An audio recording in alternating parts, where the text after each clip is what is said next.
그갈의 8장 1절부터 8절까지입니다. 오늘은 내가 큰 질투로 질투하며 질투하신 하나님입니다. 내가 큰 질투로 질투하며 그갈의 8장 2절 말씀 같이 읽겠습니다. 그갈의 8장 2절 말씀 만군의 주가 이같이 말하노라 내가 시온을 위하여 큰 질투로 질투하며 그녀를 위하여 큰 경로로 질투하였노라. 질투로 하나님께서 질투하신 하나님이시다. 질투 좋은 단어예요, 나쁜 단어예요. 질투하는 건 뭐 한국에서는 칠거지약이라고 그래가지고요. 아주 유교에서 나쁘게 봅니다. 근데 이 질투는 시기가 아닙니다. 질투는 하나님의 성품입니다.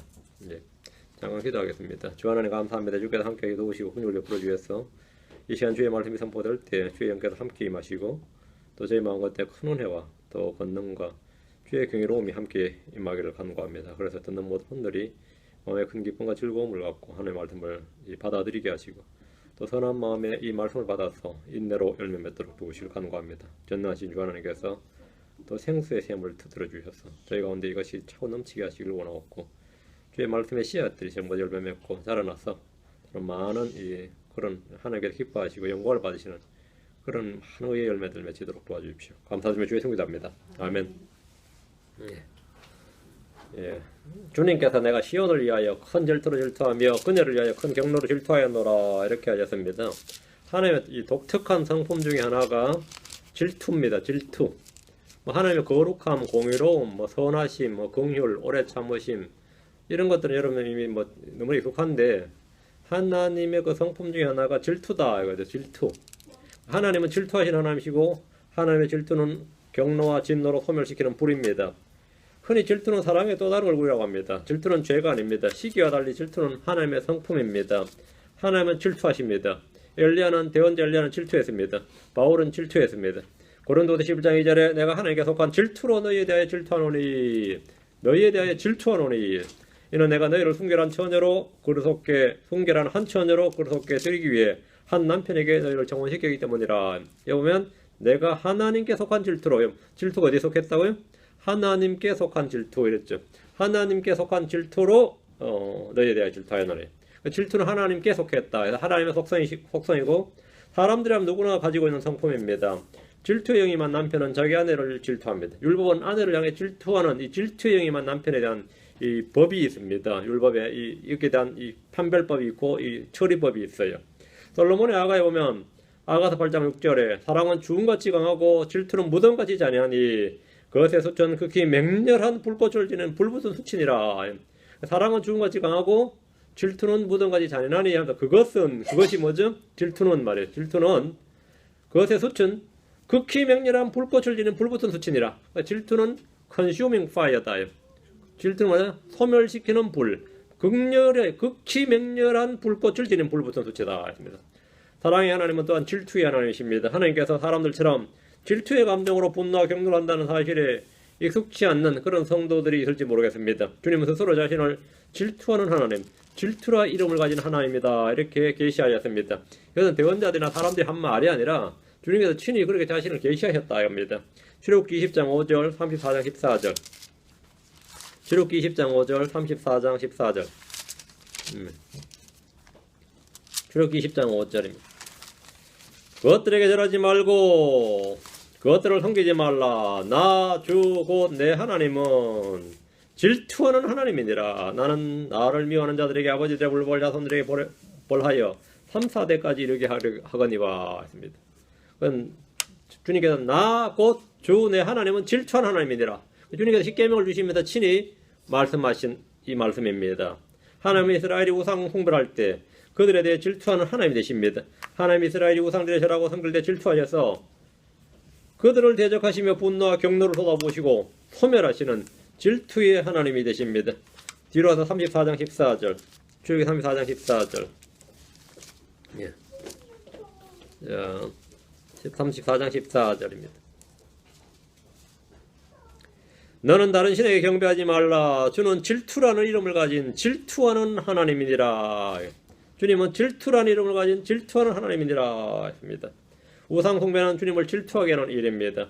사랑의 하나님은 자기 외에 다른 무엇이나 다른 누구를 사랑하고 경배하고 섬기는 일에 질투하시는 하나님이십니다. 사람이 가장 어리석은 일이 주 하나님의 질투를 불러일으키는 겁니다. 이는 스스로 멸망을 자초하는 일이고 주의 경노와 진노를 자기에 불러들이는 가장 어리석은 바보 같은 일입니다. 현대 기독교에서 사랑의 하나님을 강조하는 것만큼 균형 있게 질투의 하나님을 강조하고 가르쳐야 됩니다. 하나님의 은혜를 가르치는 것만큼 하나님의 의, 공의를 강조하고 가르쳐야 됩니다. 성도들은 하나님의 긍휼과 선하심을 아는 것만큼 하나님의 거룩하심에 대해서도 분명한 지식을 가져야 됩니다. 하나님의 신격적 성품에 대해서 우리는 균형 있게 알아야 됩니다. 하나님의 두려우심과 하나님의 질투와 하나님의 진노와 경노 등은 성경이 분명하게 선포하는 엄중한 진리임에도 불구하고 마치 하나님 뭐든지 좋아요만 외칠 뿐 죄와 불법과 악에 대해서 아무런 감정도 아무런 분노와 질투도 경노도 쏟아붓지 않는 그렇게처럼 생각하는 것은 큰 오류고 죄악입니다. 신명기 4장입니다. 신명기 4장 24절 5장 9절 6장 15절 그 신명기 4장 5장 6장 한 절씩 보겠습니다. 4장 5장 6절입니다. 신명기 4장 24절 신명기 4장의 4절 주 내 하나님은 소멸시키는 불이시요 소멸시키는 불 consuming fires 소멸시키는 불이시요 곧 질투하는 하나님이시니라. 모세는 출애굽한 이스라엘에게 전능하신 하나님 먹이시고 입히시고 인도하신 하나님 전쟁에 능하신 하나님 언약에 신실하신 하나님만 가르친 것이 아니라 하나님의 두려우심과 경노하시고 심판하신 하나님 질투하신 하나님에 대해서 반복해서 선포하고 가르쳤습니다. 이스라엘이 반드시 알아야 될 이 하나님의 속성이 뭐냐? 질투하신 하나님이다. 이건 질투하신 하나님이다. 주 내 하나님은 소멸시키는 불이시오. 누굴 소멸시킨다는 거죠? 주 내 하나님은 소멸시키는 불이시오. 질투를 유발하면 그 질투를 유발하는 자를 소멸시킨다 이 말이. 소멸시키는 불이시오. 곧 질투하는 하나님이시니라. 이 말씀은 불의와 불법에 대해 징계하시고 경노하시고 심판하시는 하나님이라는 사실을 분명하게 알려주고 있습니다. 주의 질투를 불러일으키지 않으려면 우상을 멀리하고 다른 신들을 앞에 두지 말아야 됩니다. 하나님 한 분 외에 다른 것들을 사랑하지 말아야 됩니다. 오직 하나님 한 분만을 사랑해야 된다 이 말입니다. 신명기 5장 9절 그것들에게 질투하지 말고 그것들에게 절하지 말고 그것들을 섬기지 말라. 그것 우상들이죠. 그것들에게 절하지 말고 그것들을 섬기지 말라. 나 주 내 하나님은 질투하는 하나님이니라. 나는 나를 미워하는 자들에게는 아버지들의 불법을 자손들에게 벌하여 3, 4대까지 이르게 하거니와 나 주 곧 내 하나님은 질투하는 하나님이니라. 질투하는 하나님이니라 했습니다. 이 말씀, 이 한마디 말씀은 우상을 근절하지 않으면 하나님께 멸망당한다는 엄중한 경고입니다. 우상을 경배하면 우상에게 멸망하는 게 아닙니다. 우상을 경배하면 하나님께 멸망합니다. 우상을 경배하면 복을 받는 것도 하나님께 받는 것이고 저주를 받는 것도 하나님께 받는 것입니다. 우상을 경배하면 우상에게 복을 받는 게 아니라 우상이 아무것도 받을 수 없어요. 우상에는 아무것도 받을 게 없고 하나님께 뭐라는데 하나님 질투를 불러일으켜서 소멸된다 이 말입니다. 주의 질투를 일으키면 자기만 손해일 뿐 아니라 그 자손들에게 벌하여 3, 4대까지 이르게 됩니다. 얘는 요 말은 좀 중요합니다.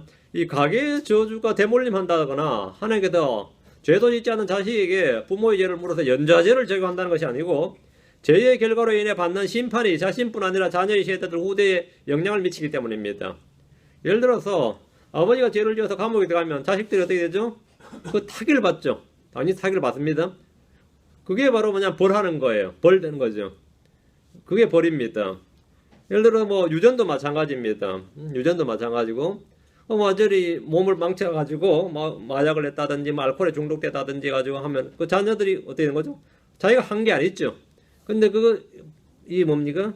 그 불법 아버지의 불법을 자손들에게 벌하는 그게 나오는 겁니다. 그렇게 되는 겁니다. 이거 연좌제 이야기는 아닙니다. 뭐 아버지의 조상들의 죄를 자녀들에게 물려준다든가 그런 건 아니에요. 예를 들어 다니엘 같은 사람 의인이었습니다. 근데 다니엘이 의인이었는데 왜 바빌론에 포로 잡혀갔습니까? 조상들의 죄 때문이죠. 다니엘이나 에스라나 느헤미야 같은 의인들은 조상들의 죄와 불법으로 바빌론에서 종살이를 했습니다. 자기들의 죄와 불법 때문이 아니고 조상들의 죄와 불법으로 바빌론에서 종살이를 했습니다. 바빌론에서 태어난 유대인들은 모두 그들 조상들이 받은 심판의 결과로 거기서 태어났고 만국의 소름과 한을 당했습니다. 신명기 6장 15절 들어가면 신명기 6장 15절 질투한 하나님입니다. 그 결과 끔찍하다 이 말입니다. 너희 가운데 계신 주 내 하나님은 질투하는 하나님이시니 주 내 하나님의 분노가 너를 향해 타올라 너를 지면서 끊어 멸하실 것 없냐노라. 질투하신 하나님은 뭐죠? 심판하신 하나님이죠. 질투하신 하나님은 심판하신 하나님이다. 질투는 경노와 진노와 분노, 소멸, 심판 뭐 이런 거다 말입니다. 주 하나님 어떤 분인가에 대한 지식이 없으면 망합니다. 백성들이 이 지식이 없어서 망했습니다. 이스라엘은 이 지식이 없어서 높은 산에 산당을 짓고 우상들을 숭배함으로 망했고 포로로 잡혀갔습니다. 사도 바울은 말하기를 고린도전서 10장 22절에서 고린도전서 10장 22절에서 우리가 주의 질투를 일으키겠느냐? 우리가 그분보다 강하냐? 이거 하나님보다 강하냐 말이야. 근데 질투를 불러일으키고도 무사할 수 있겠느냐 이 말입니다. 그래도 안전하고 무사하고 평안할 수 있겠느냐? 우리가 주의 질투를 일으키겠느냐? 안 망할 수 있겠느냐 말입니다. 우리가 그분보다 강하냐? 그분보다 강하다면 뭐 해보라고요. 응? 주님보다 더 크고 더 강하지 않다면 아무도 주의 질투로 인해 쏟아지는 주의 경노와 심판을 막을 수가 없다는 말입니다. 주의 질투를 불러일으키는 것은 사람이 짓는 죄 중에 가장 어리석은 죄다 이 말입니다. 가장 바보 같은 짓입니다. 하나님께 망할 수 없잖아요. 그죠? 신명기 29장 20절 신명기 29장 20절 32장 16절 여호수아 24장 19절 세 구절 봅니다. 신명기 29장 20절입니다.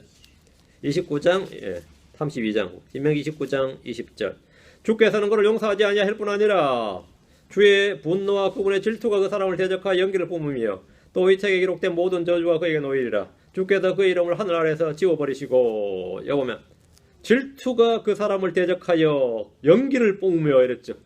질투가 소멸하는 불이라고 그랬죠. 불이 있는 곳에 연기가 나는 겁니다. 하나님의 질투가 어떤 결과를 초래하는지 보십시오.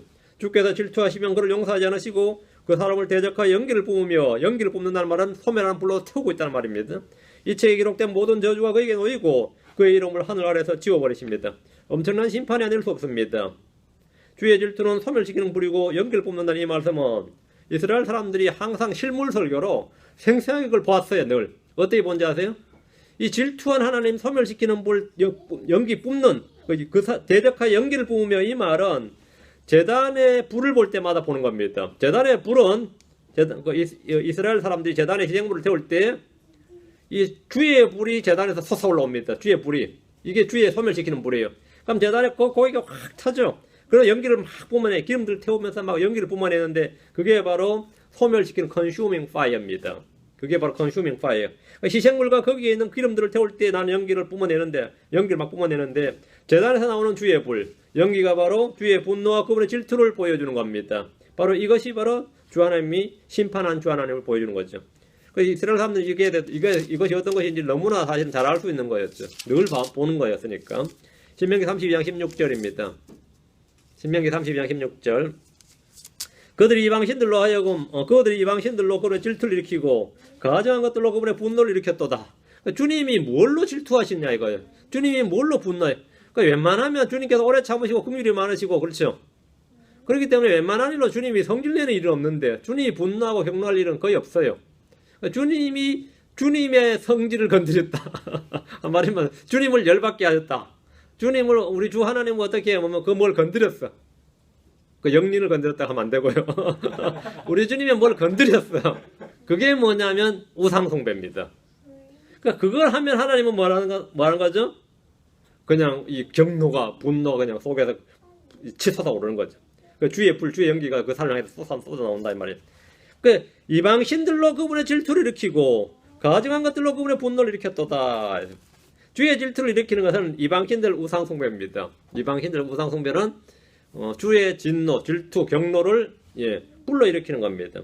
주님께서 그건 잘 못 참으시는 거죠. 다른 거는 뭐 어지간해서는 주님께서 질투하지 않으시고 분노하지 않으시는데 이 일에 대해서는 그렇지 않다 이 말입니다. 주님 오래 참고 분노하기를 더디하시고 또 긍휼을 베푸시고 그죠? 이런 분이라고 우리 다 아는데 질투를 전혀 하지 않는 분이다. 그건 아니다 이 말입니다.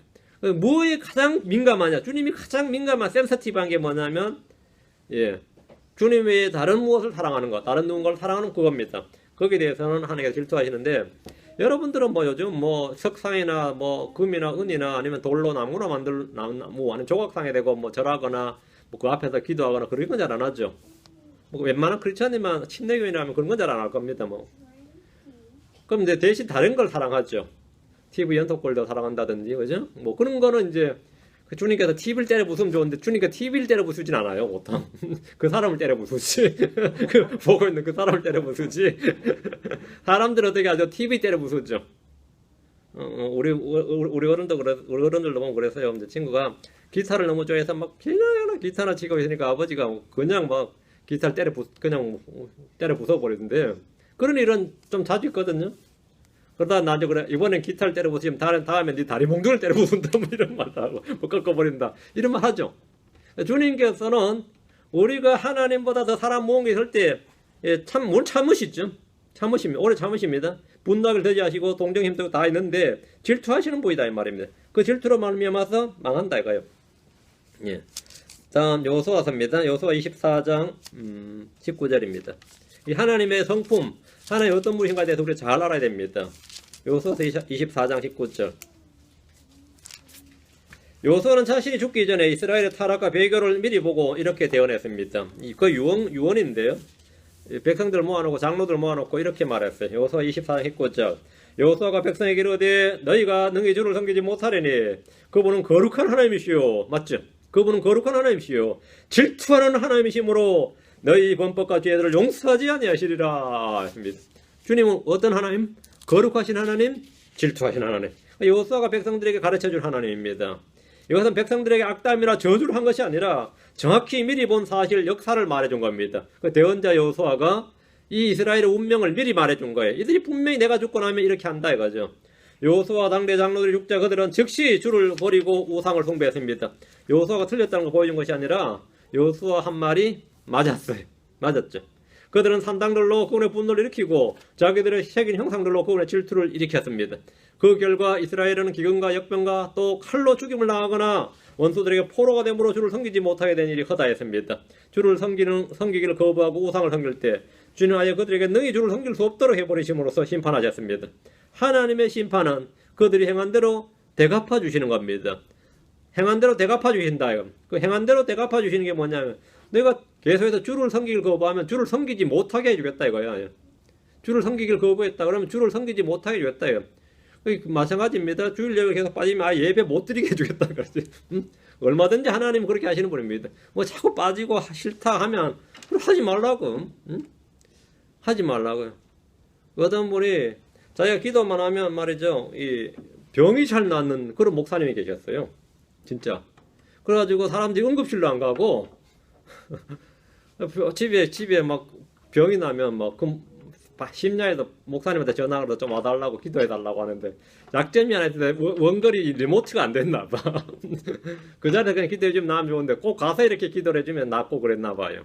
이거 참 특이한 일이더라고요. 이분이 인기가 짱이죠. 당연히.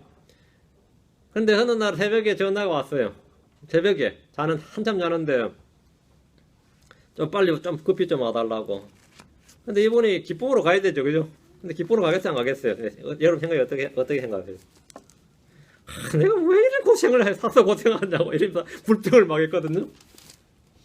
그 하나님이 그게 그렇게 싫으면 말고 그게 그래 싫으면 말고 근데 딱 그 불평을 하고 그 불평이 떨어지고 그 마음이 딱 들었는데 그날부터 어떻게 기도해도 그 사람이 한 번도 아무도 안 나와요. 그 전까지 그렇게 잘 나왔대. 그 사람 기도하면 그렇게 잘 나왔는데 싫으면 말고야. 싫으면 말고. 목회도 마찬가지고 다 마찬가지면 여러분이 그 싫으면 주님이 말고 그러면 끝나는 거예요. 그럼 말고. 뭐 내가 무슨 은사가 있다 싶은데 그게 뭐 하는데 그게 귀찮다. 그게 싫다. 그렇게 한번 불평해 보세요. 그럼 주님께서 거두어 주시지 그냥 오늘 그럼 싫으면 말고 싫으면 말고. 응? 그거 하기 싫으면 하지 말고. 주님은 구걸하시는 분이 아닙니다. 주님은 여러분에게 여러 힘과 도움을 막 구걸하시는 분이 아니에요. 주님이 주신 것을 주님께 사용하라는 건데 그거 싫어하면 주님이 사람들이 하는 말이 있죠. 더러워서 못해 먹겠다 그러죠. 주님은 그렇게는 안 하는데 하지 마라 그래요. 그러면 네 안 해도 된다 이거죠. 안 해도 된다요. 주님을 섬길 수 있는 기회에 섬기고 주님을 위해서 일할 수 있을 때 일을 해야 됩니다. 여러분 그것이 희생이 따르든 때로는 어려움이 있든 때로는 귀찮든 때로는 힘들든 거기에 대해서 특별히 여러분이 조심해야 돼요. 주님께서 너희가 능히 나를 섬기지 못하게 해주겠다 이거. 섬기기 싫으면 섬기지 말라는 거예요. 섬기기 싫으면 성전에 올라오기 싫으면 오지 말고 아예 바빌론에 옮겨 놓을 테니까 아예 오질 말라고. 바빌론에 옮겨 놓을 테니까. 성전 아예 없애줄 테니까 올 생각하지 말라고요. 그렇게 하기 싫으면 하지 말라고 주님이 딱 보여준 게 그게 구약의 역사입니다. 자, 본문을 보겠습니다. 이 주님의 이런 성품에 대해서 알면은 좀 두려움과 떨림이 있을 겁니다. 오늘날 크리스천들이 주님에 대해 두려움과 떨림이 없어요. 주님을 아주 뭘로 아는지 말이지. 두려움과 떨림이 없지. 자, 스가랴 8장 1절입니다. 만군의 주의 말씀이 다시 내게 임하니라 이러시되, 만군의 주의 말씀이 다시 스가랴에게 임했습니다. 말씀은 1절과 18절에 두 번 나와요. 이 말씀이 만군의 주의 말씀이 다시 내게 임하니라 이랬죠. 18절 보시면 어디에 있어요? 또 만군의 주의 말씀이 내게 임하시니라 이랬죠. 임하니라 두 번 나오는데 8장에 이 말씀이 두 번, 주님의 말씀이 두 번 임했어요. 8장에서만. 그리고 만군의 주란 표현이 있죠. 만군의 주란 표현, 이 말씀이 8장에서 10번 나옵니다. 엄청 많이 나오죠. 대언자들은 언제나 주께 받은 말씀을 전했지, 자기 생각이나 사상이나 철학이나 체험이나 꿈이나 배운 것이나 깨달은 것을 전하지 않았습니다. 그런 걸 선포하죠. 그런 것을 전하거나 선포하지 않았다 이 말입니다. 이것이 모든 종교의 차이입니다.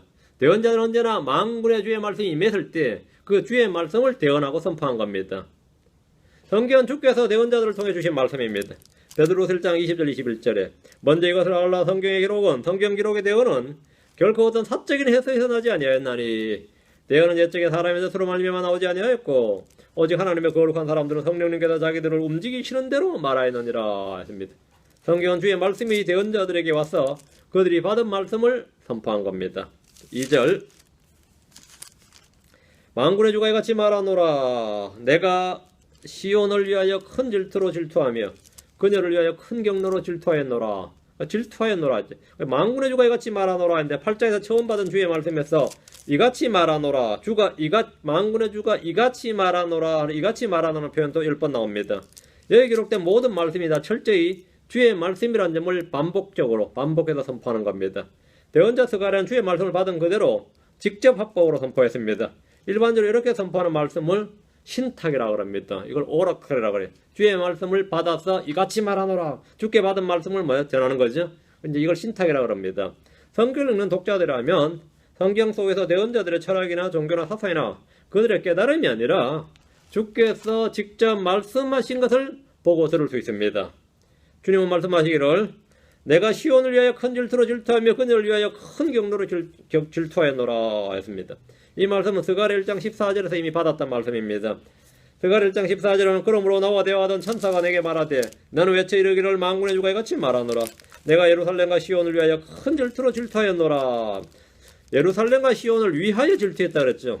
내가 시온을 위하여 했거든. 내가 시온을 위하여, 그녀를 위하여. 그 질투를 지금 하는데 대적해서 질투하는 것이 아니고 위하여 질투했다 이 말입니다. 이 질투는 이스라엘을 대적하여 질투한 것, 이스라엘에 대해서 질투한 것이 아니라 이스라엘을 위하여, 시온을 위하여, 예루살렘을 위하여 질투했습니다. 이스라엘에 대해 질투하면 이스라엘이 멸망합니다. 이스라엘을 위하여 질투하면, 주께서 예루살렘과 시온을 위해서 질투하면 주의 경노와 심판은 이교도들을 향하는 겁니다. 주의 질투는 경노와 진노로 드러나며 소멸시키는 불입니다. 이 말씀은 대환란 때 예루살렘의 구원과 이스라엘의 구원에 대한 말씀입니다. 주님의 시온을 위해서 큰 질투로 질투하시고 이스라엘 그녀를 위해 큰 경로로 질투하신 이 일은 아마겟돈 전쟁 때 주님이 소멸하는 불로서 이교도들을 심판하심으로 드러납니다. 주님의 재림은 이 땅의 화평이 아니라 거물주로 오시는 겁니다. 마태복음 10장 34절에 내가 땅에 화평을 보내러 온 줄 생각하지 말라, 난 화평이 아니라 거물 보내러 왔노라 했습니다. 주님의 사역, 오신 사역 중에 하나는 재림에 관한 거였습니다. 난 화평이 아니라 거물 보내러 왔노라. 이 말씀은 교리적으로 초림이 아니라 재림에 관한 겁니다. 대환란 때 이 교도들은 어린 양의 짖는 앞에서 두려워 떨며 이렇게 말합니다. 뒤로 와서 계시록으로 합니다. 계시록 6장 16, 17절. 계시록 6장 16. 이제 계시록에 아마겟돈 전쟁이 4번 나오는데 6장이 이제 첫 번째 나오는 겁니다. 6장 16절, 17절. 산들과 바위들에게 이르되 우리 위에 떨어져 왕좌에 앉으신 분의 얼굴에서 버린 양의 진노에서 우리를 숨기라. 그분의 진노의 큰 날이 이르렀으니 누가 능히 서리요 하더라. 진노의 큰 날이 이르렀으니, 진노의 큰 날, 큰 경로죠. 큰 경로, 큰 질투입니다. 요한계시록에는 주 하나님께서 이 교도들 위해 진노와 경로를 쏟아부으시는 심판이 계속해서 나옵니다. 재림하시는 주님은 이 땅을 경로로 심판하시는데 이것을 바로 큰 질투, 큰 경로라고 합니다. 뒤로 와서 19장 15절. 계시록 19장 15절. 19장 15절. 그분의 입에서 예리한 검이 나오는데 그분께서 그 검으로 민족들을 치시고 또 철정으로 그들을 다스리시리라. 또 그분께서는 전능자 하나님의 맹렬한 진노의 포도즙틀을 밟으시도다. 주님은 이 땅에 재림하셔서 검으로 민족들을 치시고 철장으로 다스리시며 짓밟으십니다. 3절입니다. 다시 가려 돌아서 8장 3절. 주가 이같이 말하노라. 내가 시온으로 돌아와선즉 예루살렘 한가운데 가리니 예루살렘은 진리의 도시라 불리고 만군의 주의 산은 거룩한 산이라 불리리라. 만군의 주의 산을 때 성전이 있는 산입니다. 성전산이라 그러죠. 템플 마운틴이라고 해요. 성전산을 뭐라고요? 거룩한 산이라 불리리라. 모리아 산에서 주님께서 거기서부터 성전을 지어 나갔죠. 그게 바로 성전산이라 그러면 성전이 있다고 이름이. 내가 시온으로 돌아왔은즉 주의 재림입니다. 내가 시온으로 돌아왔은즉 그 주의 재림인데 지상 재림이죠. 이 땅을 떠나셨던 그 에스겔 11장 3절에 이 성전이 불타기 전에 주님께 동문으로 해서 떠나셨죠. 올리브산으로 떠나셨어요. 이 땅을 떠나셨던 주님께서 다시 시온으로 돌아오시는데 이는 구약의 핵심이고 주님께서 올리브산에서 성천하실 때 친히 하신 말씀입니다. 주님께서 다시 돌아온다 이거예요. 내가 시온으로 돌아왔은즉이란 말씀은 스룹바벨 성전 재건을 통해서 다시 예루살렘으로 돌아왔다는 말씀이 아닙니다. 이거는 그 이야기가 아니에요. 그렇다고 초림 때도 아니고 재림입니다. 본문은 대환란을 넘어서 지상재림과 천년왕국에 관한 말씀입니다. 영적으로 적용을 해서 포록 이후나 초림 때 적용하는 것은 배움과 훈계를 위한 것이지 교리적, 예언적인 정확한 적용은 천년왕국에 관한 말씀이다 이겁니다. 재림하신 주님은 예루살렘을 이 땅의 수도로 삼으시고 이제 왕좌에 앉으십니다. 주님은 왕이면서 대제사장입니다. 내가 예루살렘 한가운데 거하리니 지금 3절에 내가 예루살렘 한가운데 거하리니 초림 때 주님은 베들레헴에서 태어나셨고 나사렛에서 자라셨고 이스라엘의 여러 도시들을 돌면서 사역하셨습니다. 예루살렘 한가운데 거하지 않으셨어요. 주님은 예루살렘 한가운데 거하지 않으셨습니다. 이 말씀은 주님의 초림에 적용할 수 없다 이 말입니다. 내가 시온으로 돌아왔은즉 이 말씀은 지상 재림에 관한 말씀입니다. 뒤로 앞으로 와서 스바냐 3장 14, 17절 스바냐로 합니다. 앞으로 와서 나움 하박국 스바냐 3장 14절 17, 14, 15절 9절 먼저 봅니다. 14, 15절 전에 배웠던 구절입니다. 오 시온에 따라 노래할지어다. 오 이스라엘아 크게 외칠지어다. 오 예루살렘에 따라 마음을 다하여 기뻐하며 즐거워할지어다. 주가 내 심판을 제거하였고 내 원수를 쫓아내었노라. 내 원수를 쫓아내었노라. 그러니까 이스라엘에 이제 이방인들이 거했단 말이에요. 이방인들이 짓밟았죠. 근데 내 원수를 쫓아내었노라. 내 원수를 쫓아내었노라. 이스라엘의 왕 곧 주가 내 한가운데 있으니 내가 다시는 재앙을 보지 아니하로다 합니다. 주님은 이스라엘의 원수를 쫓아내셨고 철저히 그들을 심판하셨습니다. 주님은 그들 한가운데 거하십니다. 17절 3장 17절 내 한가운데 계시는 주 내 하나님은 능하시니시니 그분께서 구원하시고 너로 인해 기뻐하시며 즐거워하시고 친히 사랑하시는 가운데 안식하시며 너로 인해 노래를 부르고 기뻐하시리라 하리라. 그 이스라엘 한가운데 예루살렘 한가운데 문자 그대로 거기 계신다 이 말입니다. 그 예를 들어 집원으로 한다 거리로 주소로 한다면 그 1번 거죠. 예루살렘 1번지가 주의 성전이 되는 거죠. 거기 주님이 계신다고. 주님 어디 계시냐 그러면 이 스팟이 있단 말이죠. 자리가 지도로 딱 표시할 수 있어요. 지금 주님 어디 계시냐 그러면 어떻게 하죠? 하늘에 계신다 그러죠. 거처를.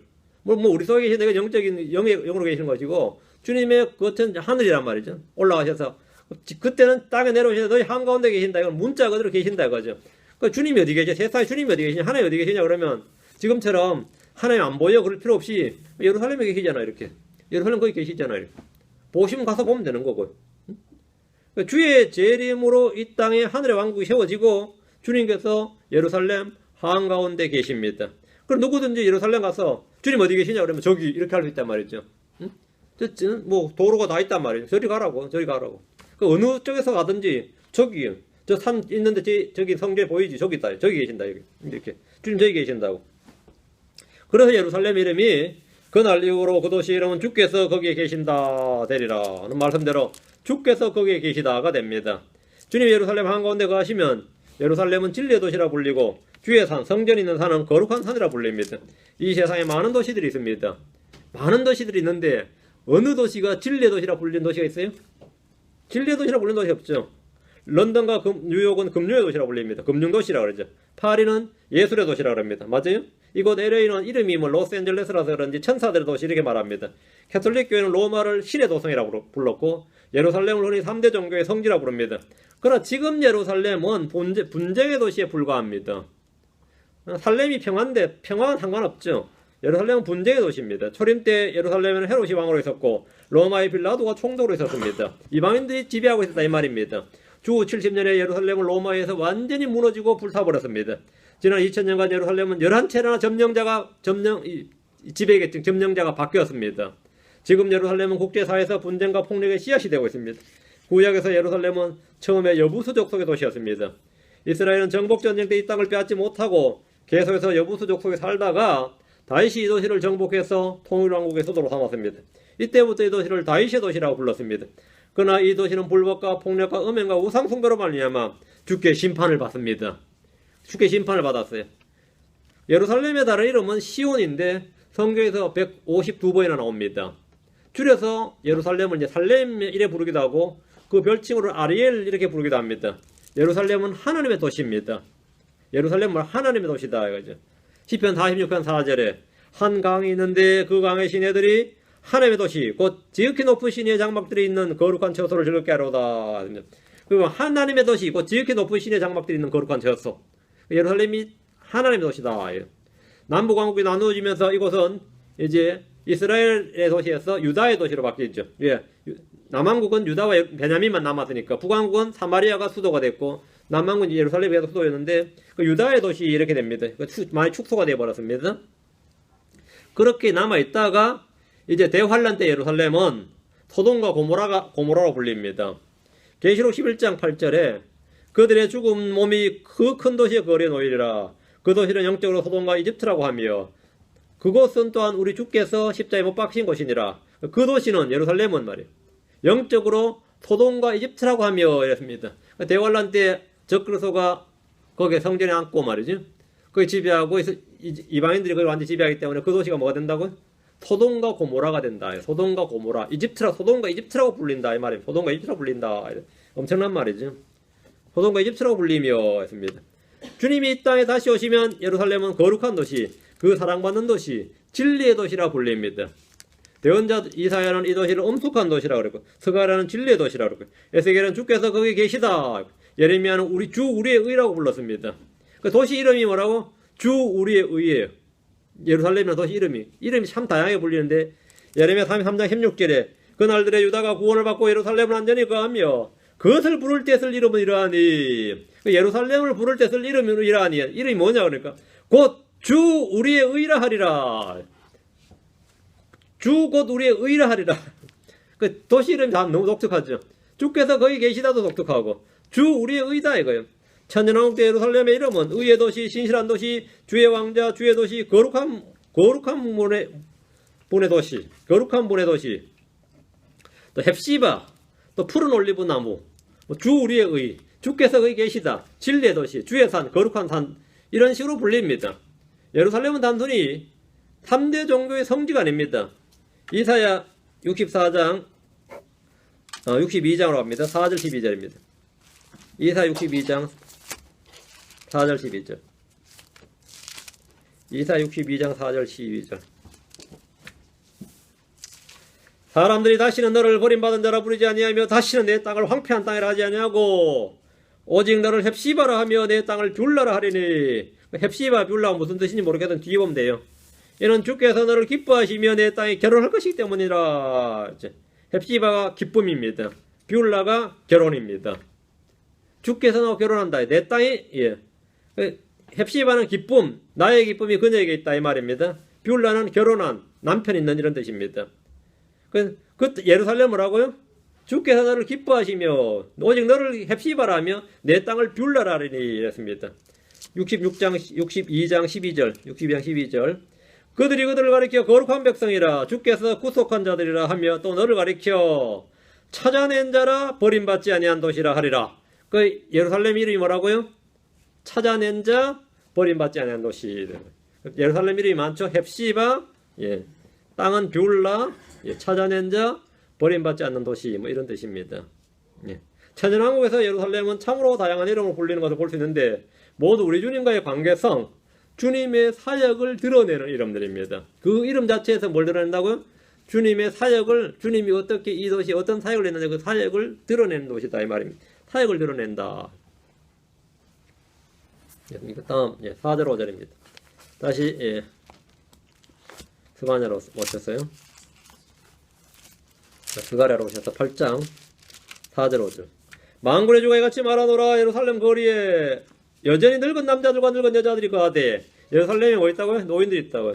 나이가 많음으로 각 사람이 손에 지팡이를 잡을 것이요 그 도시의 거리는 소년들과 소녀들이 가득하여 그것의 거리에서 놀리라. 그 어린애부터 노인까지 다 있죠. 남녀노소가 다 있다 이 말입니다. 대언자 스가랴가 이 말씀을 선포할 때 예루살렘의 모습은 바벨론에서 돌아온 약 5만 명 유대인들이 각 도시에 흩어져 하는 것이 전부였습니다. 지금 본문은 주님이 이 땅에 오신 후에 즉 천년왕국 때 예루살렘 거리의 모습입니다. 이 구절을 잘 보면 천년왕국 때 예루살렘의 거리가 이렇다면 몇 가지 힌트가 있어요. 이 구절은 천년왕국이 에덴의 낙원이라든지 하늘의 낙원이 아님을 보여줍니다. 그렇죠? 천년왕국에는 늙은 남자도 있고 늙은 여자들도 있고 소년과 소녀들이 있습니다. 어린애부터 노인까지 전 세대가 모두 산다는 말입니다. 천년왕국에서 사람들은 에덴의 낙원에 사는 것이 아니라 각자 자기 도시에서 자기 집에 거합니다.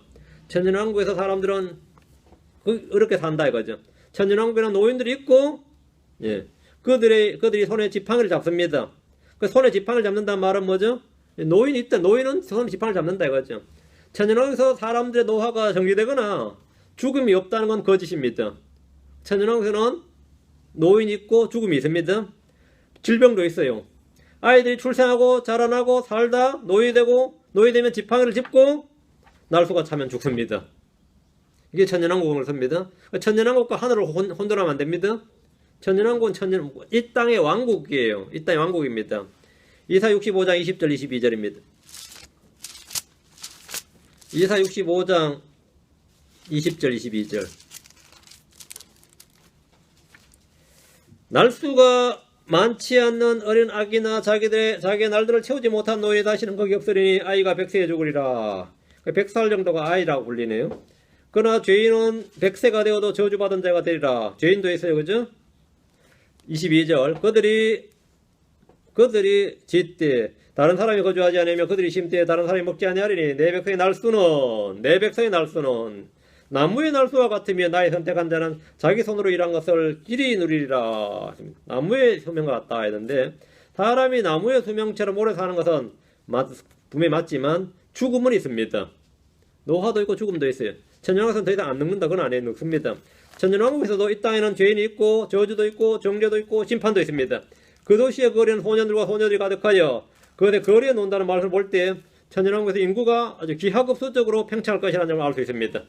아이들이 거리에 가득하고 거리에서 논다는 것은 오늘날처럼 아이들이 학교 공부나 생산 현장 같은 일터로 내몰리지 않는다는 걸 말해줍니다. 아이들이 거리에서 놀 수 있다. 우리 어릴 때 모습인가요? 요즘 아이들이 거리에서 못 놀죠. 왜 못 놀아요? 학원 가야지. 후진국의 아이들은 일하러 가야 돼요. 우리 커피 마시죠. 이 커피 농장에서 이 대부분 아이들이 커피 따는 겁니다. 코코아 있죠. 이 코코아 농장은 더 합니다. 그 애들의 그 생산 노동력이 없으면 문제 더 이제 회사들이 다 보지만 완전 염가로 그거 고발 프로그램 보면 끔찍해요. 그리고 또 이 어떤 나라들은 애들 뭐 5-6살 넘어서 벌써부터 이제 총 잡고 말이죠. 일 시키고 그래요. 뭐 우리도 어릴 때 뭐 5-6살 되면 장정이나 소리 들었어. 일 시켜 먹으려고. 그때부터 심부름 시키고 말이죠. 이것저것 시키고. 전 초등학교 3학년 때인가 2학년 때부터 난 지겨진 것 같아요. 그 어린애용 지게를 하나 따로 만들어가지고 내가 지고 다녔어요. 어른들 지게는 커서 이게 땅에 끼잖아요. 작게 지게를 하나 주문해가지고 만들어가지고 지게 지고 다녔으니까 뭐 그렇게 안 몰리고 이야 거리에서 뛰어놀 수 있다니까. 그러니까 내가 어릴 때니까 상상도 못할 일이야. 그때 이거 알았던 천년왕국만 기다릴 것 같아. 이런 거예요. 그 도시의 거리에 소년들과 소녀들이 가득했단 말입니다. 오늘날처럼 이 애들이 할 일이 뭐냐면 거리에 노는 거다 이 말입니다. 하루빨리 이런 세상을 오길 간절히 바랍니다. 6절입니다. 스가랴 8장 6절입니다. 만군의 주가 이같이 말하노라. 이날들에 그것이 이 백성 중에서 남은 자들의 눈에 놀랍게 보일지라도 내 눈에야 그것이 놀랍겠느냐. 만군의 주가 말하노라 하십니다. 사람들은 천년왕국의 모든 일들이 경이로운 연속입니다. 평소 말로만 듣던 지상낙원이니 유타프견이 이상향을 직접 눈으로 보며 그런 현실에 살 때 놀랍지 않는 것이 없습니다. 사람의 수명이 1000년이 되고 이러면 안 놀라겠어요? 놀랍지. 저주가 풀린 땅은 가시 엉겅퀴를 내지 않고 보기에 좋고 먹기에 좋은 채소와 과일들을 엄청나게 낼 겁니다. 1년에 한두 차례 수확하는 것이 아니라 들은 언제나 수확철이. 언제나 수확철이. 여러분 이게 상상이 갑니까? 시골에 살면은 농사 짓는 시골에 왜 그렇게 먹을 것이 없어요. 농사 짓는 도시에 오히려 먹을 게 많고 농사 짓는 시골에 오히려 먹을 게 없어요. 참 희한하더라고요. 어릴 때 생각해서. 왜 그렇지? 어? 왜? 1년 사과를 따도 그렇잖아요. 1년에 한 번 땁니다. 한 번. 배를 따든 복숭아를 따든 1년에 한 번이에요. 얼마나 황당해. 그럼 수확이 제일 잘 되는 게 여러분 아는 뭐 오이 같은 거 있죠. 오이나 토마토나 이런 거는 할만해요. 이건 진짜 마당이나 뒷뜰에 심어 놓으면 가족이 1년 내내 먹습니다. 따면 열리고 따면 열려. 그건 진짜 희한하더라고요. 응? 얼마나 많이 열리는데 천연화국 때는 복숭아도 그렇고 수박도 그렇고 다 그렇다 한번 생각해 보세요. 언제든지 밭에 언제든지 수확이 있다 한번 생각해 보세요. 언제든지. 믿겨집니까? 아모스 9장 13절입니다. 이 수확할 손이 말이죠. 열리는 것보다 늦어요. 얼마나 많이 열리는지 하도 열려가지고 예. 아모스 9장 13절 이거 보고 저는 놀라지 아니하겠느냐 진짜 안 놀랄 수가 없습니다. 안 놀랄 수가 없어요. 주가 말하노라 보라 날들이 이르리니 쟁기질하는 자는 곡식 거두는 자를 따라잡고 수확하고 있는데 지금 쟁기질하고 있죠. 곡식 거두는 자를 따라잡고 포도를 밟는 자는 씨 뿌린 자를 따라잡으며 산들은 단 포도주를 흘리고 모든 작은 산들은 녹으리라 했습니다. 거두면 하고 1년에 4모작, 6모작, 7모작 감을 못 잡겠습니다. 최소한 4모작 이상은 되는 거죠. 왜 이렇게 된지 아세요?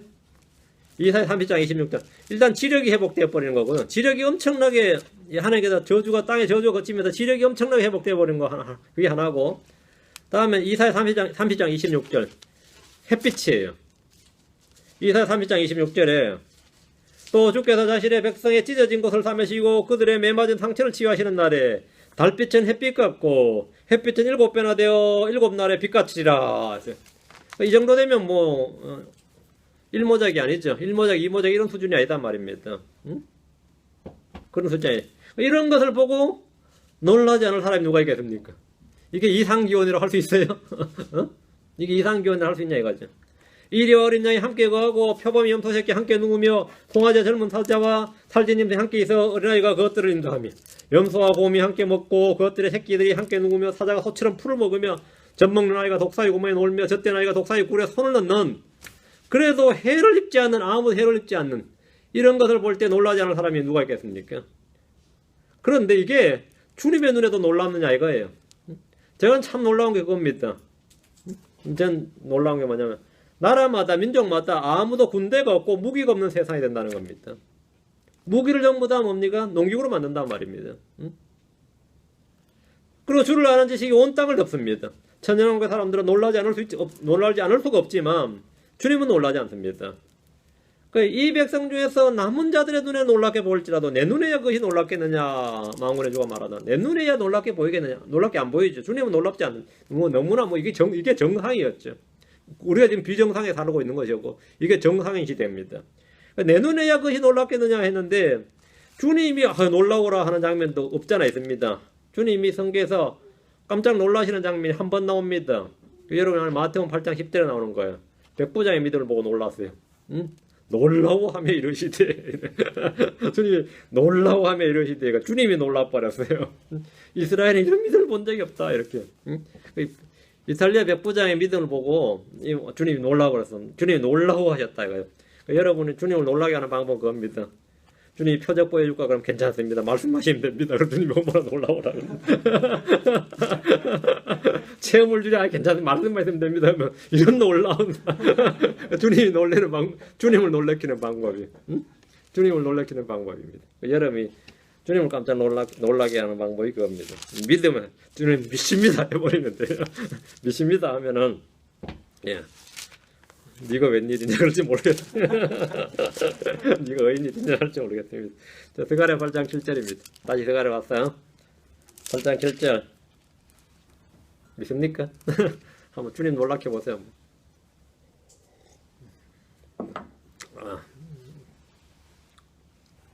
만군의 주가 이같이 말하노라. 보라, 내가 내 백성을 동쪽 지방과 서쪽 지방으로부터 내려와 구원하고, 이 구절은 흩어져 버린 이스라엘을 다시 모아서 약속의 땅으로 데려온다는 겁니다. 그 약속의 말씀인데, 온 세상에 있던 유대인들이 곡으로 귀환한다는 이 약속의 말씀은 당시 바벨론이나 아시리아, 페르시아 전역에 흩어져 살던 유대인들에게 복된 말씀입니다. 그들은 언젠가 주님께서 자기들을 끌고 유대 땅으로, 약속의 땅으로 돌려주신다. 이 말씀을 들어왔죠. 신약에서도 유대인들은 자기 땅에 살지 못하고 온 세상에 흩어져 살다가 1948년에 지금 이스라엘 작은 땅을 얻어서 나라를 세웠습니다. 한 경상북도 땅 정도 됩니다. 크기가. 지금 이스라엘 땅이 거기 한 500만이 사는 겁니다. 거기 사는데, 예, 그 정도 사는데, 나머지 전 지구촌에 살고 있는 모든 유대인들은 언젠간 거기 돌아가야 된다. 이거 알죠? 그러니까 주님이 인도하시면 돌아가야 된다. 이 말입니다. 그래서 동쪽 지역은, 바빌론, 페르시아, 이쪽을 다 포함해서 아시리아, 뭐 이쪽이 이제 동쪽 지역이고, 서쪽은 여러분 이스라엘 지도 보면 알겠지만 서쪽은 뭐죠? 바로 지중해죠. 서쪽은 지중해입니다. 그 지중해 건너편으로 건너가는 이스라엘 사람들이 돌아오는데, 멀리는 이제 중국까지를 포함합니다. 이사야 43장 한번 봅니다. 이사야 43장 5절, 45장 6절, 49장 12절. 이사야 43장부터 한번 보시죠. 이사야 43장 5절. 두려워하지 말라. 내가 너와 함께 하느니라. 내가 내 씨를 동쪽에서부터 데려오고 너를 서쪽에서부터 모으리라. 동쪽에서 데려오고 서쪽에서 모은다. 그 동쪽, 이쪽, 저쪽 다 하라 이 말이에요. 동쪽에서부터, 동에서부터, 서쪽에서부터 이 말은 이 전부를 다 말하는 겁니다. 이와 같은 표현이 이제 해 뜨는 데서부터 해 지는 데까지 이러면 뭐죠? 지구 전체를 다 말하는 거죠. 해 뜨는 데부터 해 지는 데까지 다 말하죠. 이사야 45장 6절. 이것은 그들이 해 뜨는 곳에서부터 또 서쪽에서부터 해 뜨는 곳에서부터 동쪽이죠. 또 서쪽에서부터 해 지는 곳이죠. 나 외에 다른 이가 없는 줄 알게 하려 함이니라. 나는 주니라. 나 외에 다른 이가 없느니라. 해 뜨는 곳에서도 해지는 데까지 하면 전체를 다 말한다. 동에서 서까지 하면 전체를 말하는 거죠. 요거보다 이제 좀 더 자세하게 말하면 이제 동에서 서까지 안 하고 뭐죠? 동서남북 이렇게 다 말하는 거죠. 그 동서남북 다 표기하면 이제 사방에서 전체 이렇게 된 겁니다. 이사야 49장 2절에 보라 이들은 먼 곳에서 오며 보라 이들은 북쪽과 서쪽에서 오고 또 이들은 시님 땅에서 오리라. 요 뭐 시님 땅에서 오리라. 시님 땅 있죠. 시님. 여러분 차이나란 단어가 차이나죠. CHIN이죠. 그게 춘입니다. 춘. 그게 중국어로는 진나라입니다. 진나라. 진이 춘 차이나가 된 거죠. 그리고 요거의 성계가 시님입니다. 시님 땅에서 할 때는 중국에서 이 말입니다. 중국 요거 한 번밖에 안 나옵니다. 성경에서. 코리아는 나올 것 같아요? 안 나올 것 같아요? 많이 사는데 나온 줄 알아요. 아리랑 하면서는. 그런 거 들어보셨어요? 하여튼 한국의 민족주의도 상당하더라고요. 한국의 민족주의도 상당해요. 지구촌의 중심이 한국인 줄 아는 사람도 있고요. 8절입니다. 스가랴 8장 8절. 그들을 내려다가 예루살렘 한가운데 거하게 하리니 그들은 내 백성이 되고 나는 진리와 의 안에서 그들이 하나님이 되리라. 백성들을 모아서 모은다 이거예요. 그래서 나라를 만드는 거죠. 천년왕국 때 이스라엘 백성은 지구촌에 있는 흩어진 백성을 모아서 오는 겁니다. 그래서 그들은 내 백성이 되고 나는 그들이 하나이 되리라. 이게 하늘의 왕국입니다. 이스라엘의 완전한 회복입니다. 주님은 아브라함에게 약속하신 땅을 그들에게 주시는데 이 땅의 경계는 이렇습니다. 요소 1장 3절 4절 하면 내가 모세에게 말한 같이 너희 발바닥으로 밟을 모든 곳을 내가 너희에게 주었나니 곧 광야와 이 레바논에서부터 큰 강 유프라테스 강에 이르는 해쪽 속에 온 땅과 또 해지는 편을 향한 대해에 너희 지경이 되리라. 대해까지 너희 지경이 되리라. 대해가 지중해입니다. 지중해까지 다 주님 이스라엘 땅이에요. 그리고 지금 하는 말이면 광야와 했거든요. 지금 사우디아라비아 있죠. 사우디아라비아 위에요.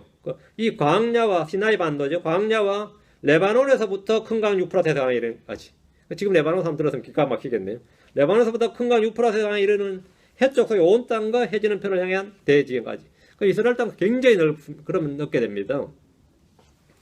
주님께서 이걸 창세기 15장 8절에서 이미 아브라함에게 약속하셨는데 이집트의 강에서부터 유프라테스 강까지 이랬어요. 이집트의 강에서부터. 이집트하고 이스라엘의 경계가 바로 되는 거예요. 이집트 강 하나로.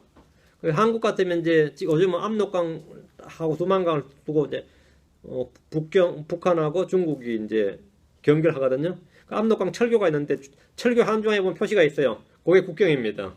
압록강 다리를 하나 철교를 하나 놓고 철교 중앙을 딱 선을 그어 가지고 이쪽은 북한이고 저쪽은 중국이에요.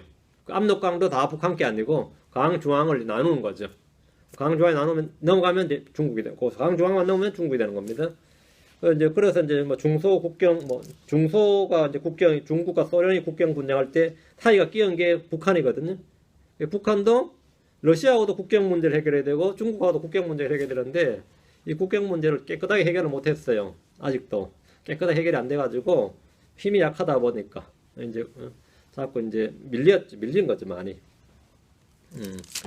그런 식으로 이제 주님께서는 이집트하고 이스라엘 경계를 주겠다 이거예요. 이스라엘 그 강 하나로 지금 그렇게 말씀하신 겁니다. 그리고 서쪽으로는 대해, 예. 그리고 저쪽으로는 레바논, 유프라테스 강 있죠. 유프라테스 강이 저 위에서도 내려오는데 그 강을 경계선으로 잡는 겁니다. 그러면 이제 이스라엘 땅이 뭐 지금하고 비교할 수 없는 거죠. 엄청난 크게 되는 겁니다. 예. 그리고 가나안 사방 지역이 다 이제 이스라엘 땅이 되는데 남북의 경계는 이집트 강에서 하마독이고 동서는 요르단 강에서 지중해가 됩니다. 그러나 이스라엘은 이 땅을 차지하지 못했습니다. 주님이 주신 땅을 얻기 위해서 정복하는 대신에 그들은 전쟁을 멈추어 버렸어요. 그리고 가나안 족속들을 지배하지 않고 그들과 함께 거하면서 공존을 모색하다가 오히려 그들의 종이 되고 말았습니다. 왕정 이스라엘의 남북 경계는 다한에서부터 부엘세바까지를 확 줄어버렸습니다. 서울에서 부산까지가 이제 한국으로 치면 남한을 이야기할 때 그러죠. 전체 할 때는 삼천리 반도강산 할 때는 백두에서 한라까지 이렇게 말하죠. 북한 이제 성계에서 이스라엘의 땅 할 때는 다한에서 부엘세바까지 이렇게 말합니다. 다한에서 부엘세바까지란 말은 이거는 하나님 주신 땅이 아니라 이스라엘이 이제 국가를 만들었을 때 했던 땅으로 굉장히 좁아진 겁니다. 완전히 축소가 된 거죠. 그러다가 솔로몬 때에 약속의 땅 거의 대부분을 차지하고 통치를 했습니다. 솔로몬이 역대기하 9장 26절에 또 그가 강에서부터 블레셋 사람들의 땅과 이집트 경계까지의 모든 왕을 통치하였으며 땅을 완전히 지배한 게 아니라 식민 지배를 한 거예요. 식민지 지배를 한 거죠. 이때 땅을 다 뺏어버리고 다 왕국을 차지해버리면 좋았는데 솔로몬은 그 정도까지는 안 되고 이제 국력은 강했으니까 그냥 공물을 받았어요. 세금을 받은 거죠. 그렇게 해서 했는데 나중엔 다 반역해버리고 오히려 이스라엘 그들이 망하게 되죠. 그러다가 이제 곧이어 솔로몬이 죽고 나서 남북왕국이 갈라지면서 이스라엘 영토를 대부분 잃어버렸고 마지막으로 남은 예루살렘마저 망함으로써 이방인들의 때가 되었습니다. 주후 70년은 로마에서 이스라엘이 완전히 멸망해서 온 세상으로 흩어져 버렸는데 주님께서 그들을 데려다가 예루살렘 한가운데 거하게 하시고 그들이 주의 백성이 되고 주님은 나는 진리와 의 안에서 그들의 하나님이 되리라 이렇게 말씀하셨습니다. 창세기로부터 주님은 나는 그들의 하나님이 되리라 이렇게 말씀하시는데 아주 반복적으로 그들은 나의 백성이 되고 나는 그들의 하나님이 되리라 이 말씀이 엄청나게 많이 나옵니다. 창세기 17장 8절부터 시작해서 예레미야도 나오고 에스겔, 스가랴, 세선지서, 소선지서의 반복에 나오는 말씀이 이겁니다. 사도 바울은 신약에서 유대인과 크리스찬 모두에게 이 구절을 적용을 했어요. 자, 두 구절 봅니다. 로마서 9장 25, 26절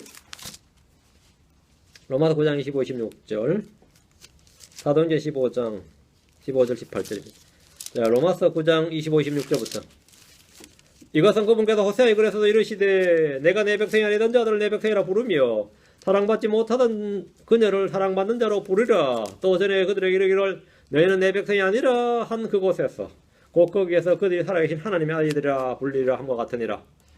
이스라엘이 하나님의 아들들이라 불린다. 하나님의 아이들이라 불린다 했는데 배교하고 타락했던 이스라엘은 회복의 약속이 이렇게 주어져 있습니다. 주님은 그들을 다시 자신의 백성으로 삼고 친히 그들이 하나님이 되시겠다고 약속하셨습니다. 이 약속은 천년왕국 때 문자 그대로 성취됩니다. 자, 그러고 나서 사도행전 15장으로 앞으로 갑니다. 15장 15절 18절 이건 유대인들이 주신 약속이고 크리스천에게는 어떤 약속이 있나 보면 주님은 이방인들 가운데서도 한 백성을 취하시겠다고 하셨습니다. 구약에서 이스라엘이 하나님의 백성이었죠. 신약에서 이스라엘 말고 다른 이방인들 가운데 백성 하나를 취해내시겠다는 거예요. 자, 사도행전 15장 15절 18절 하나님께서 처음으로 이방인들 가운데서 자신의 이름을 위하여 한 백성을 취해내시려고 처음으로 이방인들 가운데서 자신의 이름을 위하여 한 백성을 one people 한 백성을 취해내시려고 그들을 찾아가신 것을 시몬이 밝히 말하였는데 대언자들의 말씀들이 이것과 일치하는도다.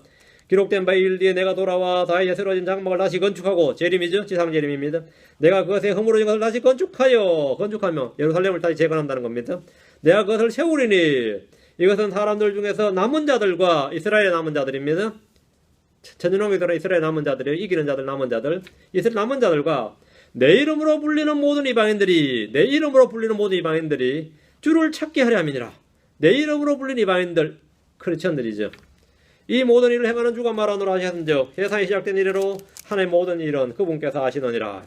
성경 분명히 이방인들 가운데 한 백성을 취하신다고 말씀하셨습니다. 흩어진 이스라엘 외에 이방인들 가운데서 취해진 한 백성, 새로운 백성이 존재합니다. 그들이 하나님의 교회 크리스천입니다. 유대인들은 이방인들의 회심과 구원의 소식을 듣고 매우 당황스러워했습니다. 주님께서 자기들 외에 또 다른 하나님의 백성이 있다는 사실에 대해서 무지했기 때문입니다. 구약 성경은 분명히 크리스천들에 대해서 예언하고 있습니다. 시편 22편 3절과 31절에 한시가 그물을 성일이니 주께서 그것을 한 세대로 여기시리라. 그들이 와서 앞으로 태어날 한 백성에게 그분의 의를 밝히 드러내되 그분께서 이것을 행하셨음을 드러내리로다. 그들이 와서 앞으로 태어날 한 백성에게 태어날 한 백성, 이게 크리스천입니다. 하나의 백성이 교회죠. 시편 102편 18절에도 이것이 다가올 세대를 위하여 기록되리니 창조될 백성의 주를 찬양하려다. 창조될 백성, 다가올 세대 창조될 백성, 창조될 백성. 우리는 모두 새로운 창조물이죠. 의와 거룩을 따라 새살을 입었습니다. 우리는 새로운 창조물들입니다. 이게 창조될 백성의 주를 찬양하려다. 교회 이야기죠. 이 창조될 백성은 크리스천이다 말입니다. 구약에 이런 말씀을 알면 이방인들의 회심과 그들의 구원은 이상한 일이 아니라 주의 말씀의 성취가 됩니다. 하나님께서 유대인만 선민인 줄 알았더니 아니다. 하나님께서 택하고 취해내는 백성이 있다.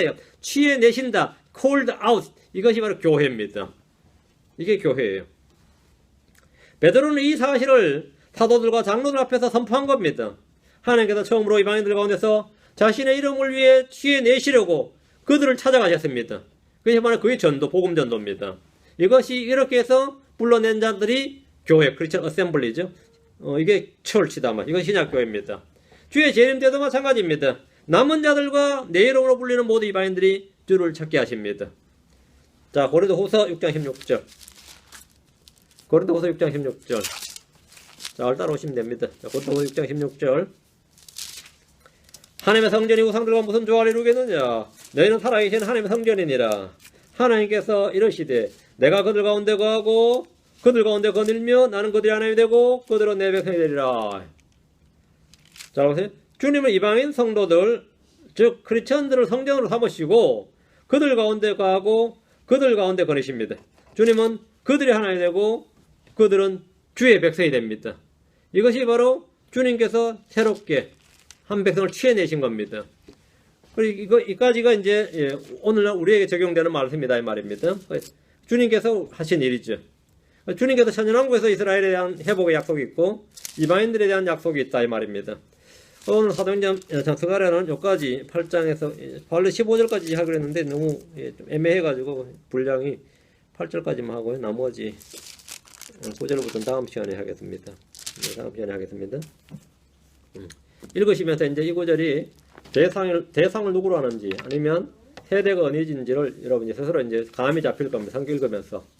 이게 지금 누구에게 한 말이고 대상이 어디쯤 되고 어느 시대쯤 해당되는 말씀인지가 딱 잡히면 성경 읽을 때 적용이 가능한 거죠. 예, 적용이 이제 쉽게 예언을 쉽게 이제 여러분이 알 수 있는 겁니다. 말씀을 통해서 이제 그런 것들을 지금 배우고 있는 겁니다. 근데 나중에 이제 리딩 읽기만 하면 됩니다. 그럼 그다음부터. 예. 그러면 뜻은 저절로 다 와닿습니다. 자, 기도합시다. 이대식으로 간주하는 감사합니다. 주께서 함께 하셔서 오늘 주의 말씀을 선포할 때 하나님께서 도우셔서 감사합니다. 전하신 주님께서 모두에게 지혜와 계시를 주시고 지각을 열어주셔서 하나님의 말씀을 잘 깨닫고 잘 배우고 또 이 마음속에 잘 간직하고 열매 맺도록 인도해 주시길 간구합니다. 주의 신선한 기름으로 저희를 기름 부어 주시길 간구합니다. 저희가 날마다 새롭게 되기를 간구합니다. 주의 영께서 함께 해 주시길 원합니다. 감사드리며 주의 성교합니다. 아멘. 네, 마치겠습니다.